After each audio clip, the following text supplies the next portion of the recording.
tell you a little story, shall I? Now this story is about a soldier. Philpot, or to give him his full title, Corporal Philpot. Now, Philpot was a member of the Royal Engineers. Now, as you know, they're pretty handy lot, the Royal Engineers. You know, they can build a runway or, you know, a landing strip in a matter of hours. They can build bridges with next to nothing, you know, sort of oil drums and stuff like this. But Philpot, well, he could turn his hand to anything.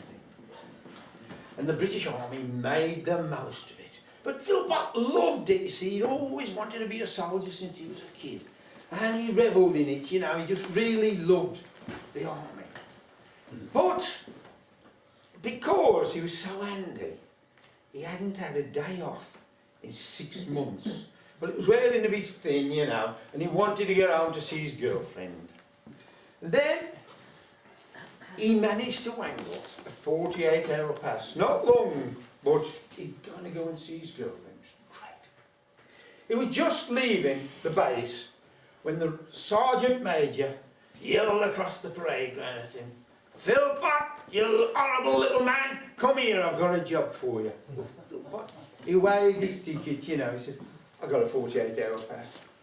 He says, "That's cancelled. The Major is having a dinner party and he wants you to do the drinks."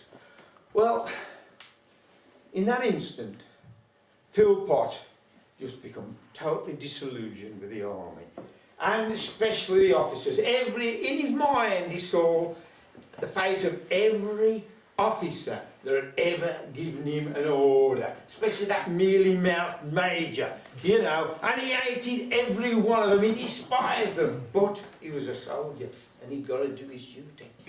So, the dinner party that evening, well, first of all, he did the bar, you know, and the young lieutenants, they were quaffing down pints of lager.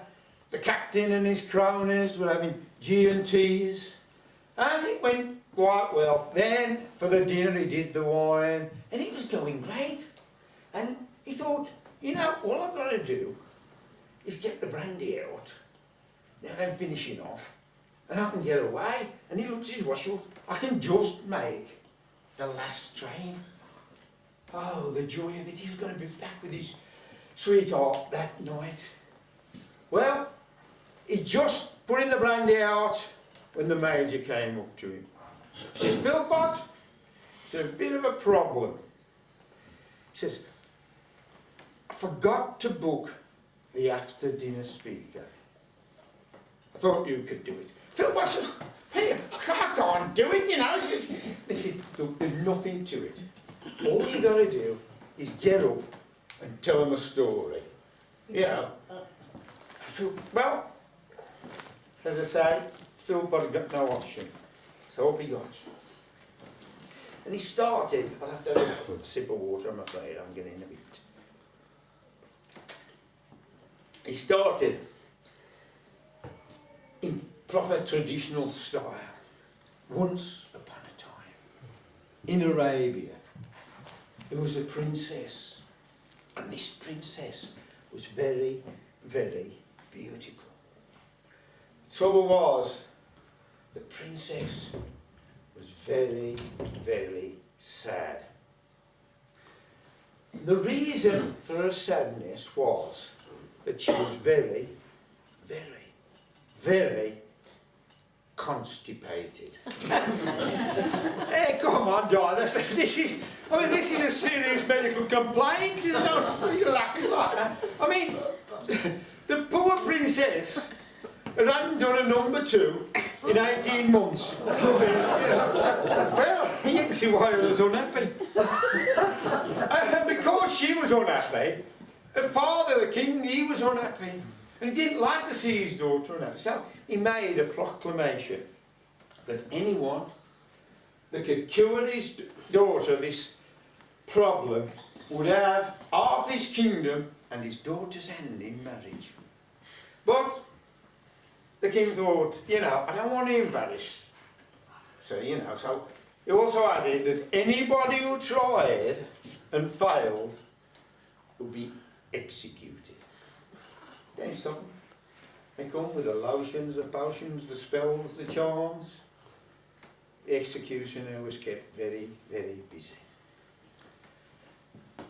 Then one day, Jack said to his mother, "Mother, I'm going to go up to the palace and I'm going to cure the princess."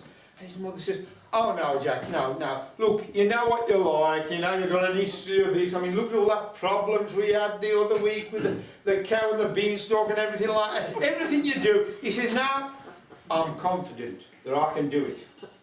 So off he went to the palace. He saw the king.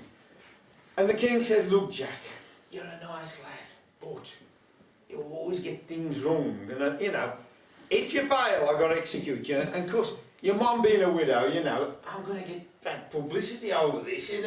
He said, "No," he says, "I'm confident I can cure the princess."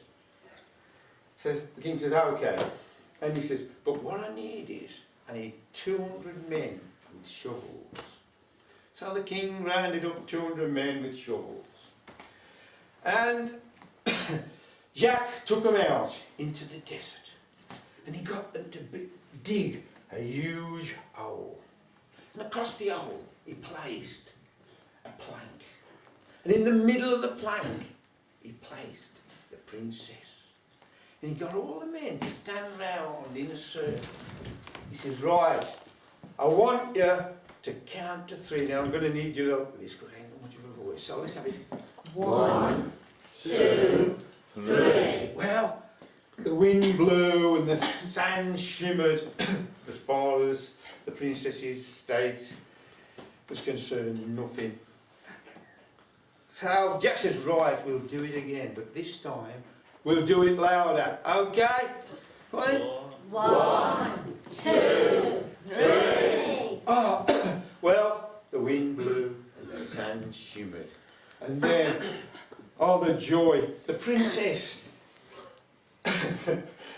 enjoyed the pure physical pleasure that can only be got from a much overdue bowel movement.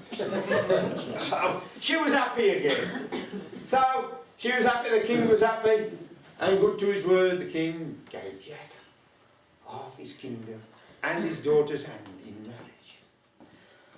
Well, after the wedding ceremony, the king was talking to Jack. Jack, he says, "I couldn't help noticing how confident you've become." He said, "I'm really impressed." He said, "You're so confident you could do it."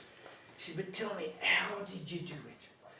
And Jack says, "It was easy, really.